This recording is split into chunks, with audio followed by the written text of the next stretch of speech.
Good morning students. आज फिर से हम एक नए सुविचार के साथ आए हैं। जो व्यक्ति अपनी सोच को नहीं बदल सकता वह वास्तव में कुछ नहीं बदल सकता। अब सोच को नहीं बदल सकता अर्थात अगर हम पुरानी बातों को लेकर चलते रहेंगे, पुराने विचारों के साथ चलते रहेंगे तो हम जीवन में सच में कुछ नहीं कर पाएंगे। आज हम क्या सोच रहे हैं कि हम घर बैठ गए हैं, कुछ कर नहीं पा रहे हैं, बाहर नहीं जा पा रहे हैं, पर हम इसके पीछे क्या सही कारण सोच रहे हैं कि अगर हम बाहर नहीं जा पा रहे हैं तो हम बीमारी से बचे हुए हैं, घर में हम सेफ शांति से बैठे हुए हैं। पर हमें अपनी सोच पर कंट्रोल करना है, हमें अपनी सोच को समझना है कि इसमें हमारा ही फायदा है। तो हमें अपनी सोच में बदलाव लाना चाहिए।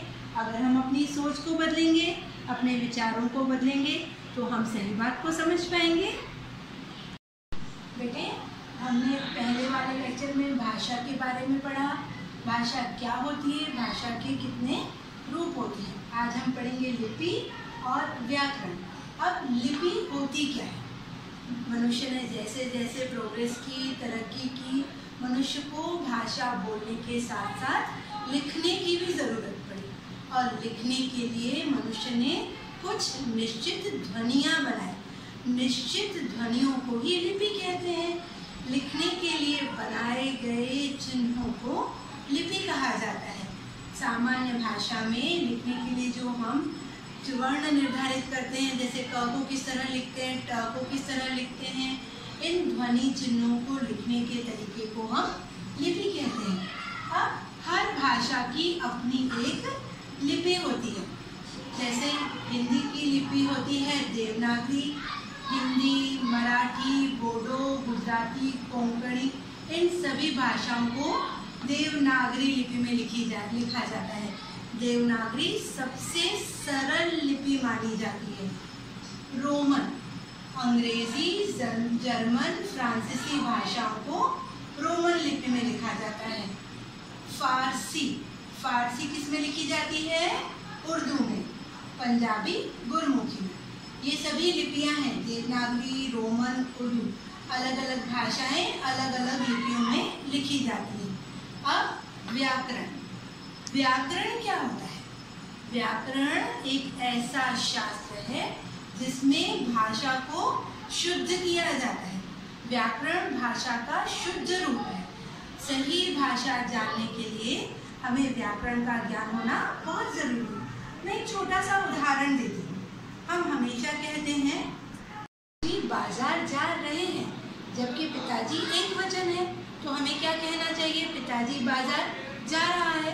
पर हम क्यों नहीं कहते ऐसा? क्योंकि पिताजी बड़े हैं, हम उन्हें आदर देते हैं। तो आदर देने के लिए हम क्या कहेंगे? पिताजी बाजार जा रहे हैं। अध्यापक पढ़ा रहे हैं, हम रहे हैं उनको आदर देने के लिए, रिस्पेक्ट देने के लिए कह रहे हैं। और ये हम सब किस में सीखते हैं? व्याकरण में। हम कहते हैं ना लड़का खेल रहा है, हम ऐसा तो नहीं कहते लड़का खेल रही है। क्यों? क्योंकि उसमें लिंग का अंतर है। अगर लड़की है तो खेल रही है आता है, लड़का है तो खेल रहा है आता है। ये सभी बातें हम व्याकरण में सीखते हैं। व्याकरण में भाषा के शुद्ध नियमों के बारे में बताया जाता है। व्याकरण के 3 अंग होते हैं: वर्ण विचार, शब्द विचार, वाक्य विचार। वर्ण विचार में वर्णों के आकार और उनके उच्चारण के बारे में बताया जाता है।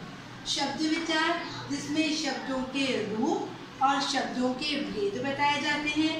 वाक्य विचार जिसमें वाक्यों के प्रकार, उनके विग्रह, पद विग्रह और विराम चिन्हों के प्रयोग के बारे में बताया जाता है। अर्थात व्याकरण में भाषा को किस तरह प्रयोग किया जाता है, कैसे लिखा जाता है, उसके बारे में बताया जाता है। अब इस पाठ में हमने तीनों चीज़ें पढ़ ली बेटे, भाषा, लिपि और व्याकरण। वर्कशीट को ध्यान से पढ़िए, उसके बाद होमवर्क असाइनमेंट सॉल्व कीजिए। Thank you.